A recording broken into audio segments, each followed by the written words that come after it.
Now what we're going to do is apply what we learned with methane into the bonding in ethane. And what ethane is it's a CH3 bonded to a CH3.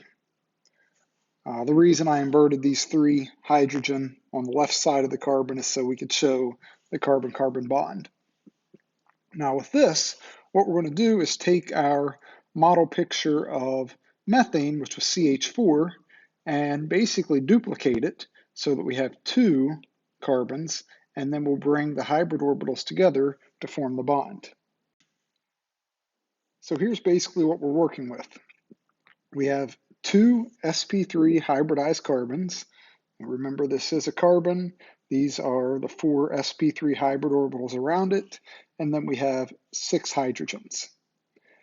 So what's going to happen is we're first going to form a sigma bond between the sp3 orbital of one carbon and the other.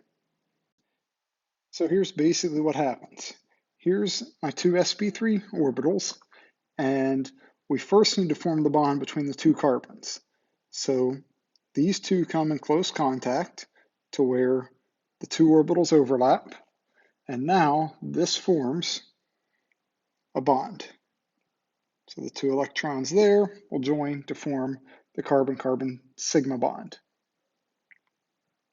So let's even label that. That is a carbon sp3 overlapping with another carbon sp3, and that is a sigma bond because it's a head-on overlap of the two orbitals.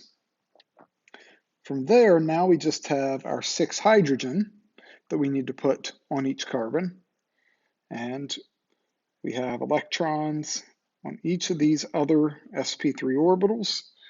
Those can bond with the 6 hydrogen.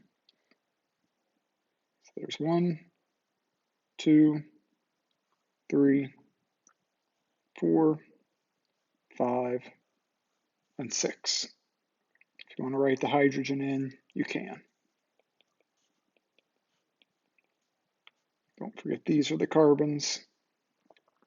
And now if you're asked to classify what is one of these bonds, you would say it's the overlap of a carbon sp3 orbital with a hydrogen s orbital, and that's a sigma bond as well. The carbons, again, are sp3 hybridized, and there's a few generalizations that we can make about sp3 that help tell us about the structure of the molecule. So one is that the bond angles are approximately 109.5 degrees. Likewise, the carbons have a geometry that's tetrahedral.